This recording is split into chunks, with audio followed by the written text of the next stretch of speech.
জগন্নাথ মন্দিরে, পুরীতে জগন্নাথের একজন সেবক, এটা 400 বছর আগের ঘটনা, উনি সকালে জগন্নাথের পোশাক পরিবর্তন করতে গিয়ে দেখে আজকাল প্রতিদিন সকালে দেখা যাচ্ছে পোশাকগুলো ছেঁড়া, চারিদিকে পোশাকগুলো কেটে কেটে গেছে, ছুরি দিয়ে যেমন ছেঁড়া যায়। উনি হঠাৎ করে জগন্নাথকে স্নান করাতে গিয়ে দেখে মুখে সমস্ত অঙ্গে কাটার আঁচড়।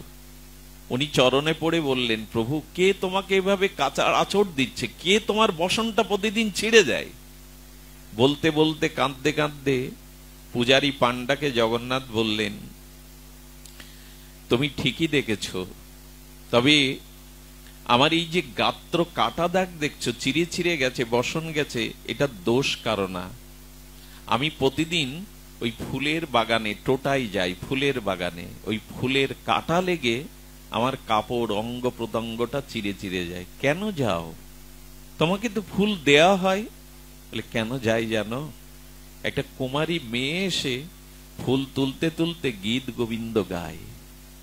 যখন গীত গোবিন্দ কীর্তন করে, জয়দেবের গীত গোবিন্দ ভগবান এত ভালোবাসেন, ওর ওই সুরে, ওর ওই গুণকীর্তনে আমি মাতোয়ারা হয়ে ফুলের কাননে যাই।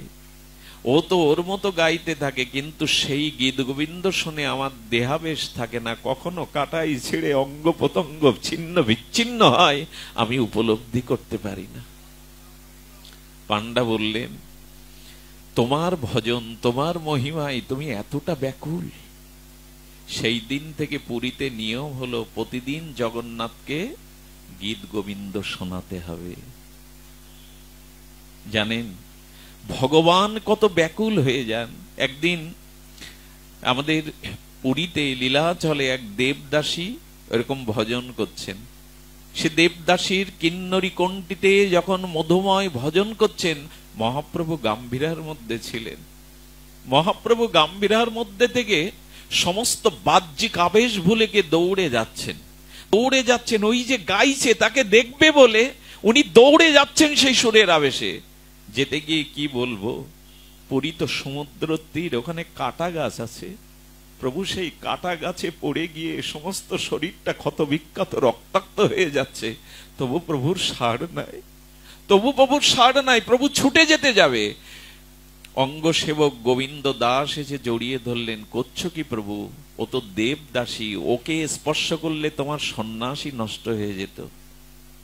গোবিন্দ, গোবিন্দ আমার মনে ছিল না কে গাইছে, কিন্তু ভগবানকে এমন ব্যাকুল করে যে কীর্তন করে, আমি তার কাছে যাওয়ার জন্য ব্যাকুল হয়ে গেছিলাম, কাঁটাবিদ্ধ হয়েছে। তবু বলে, এই হলো রুচি।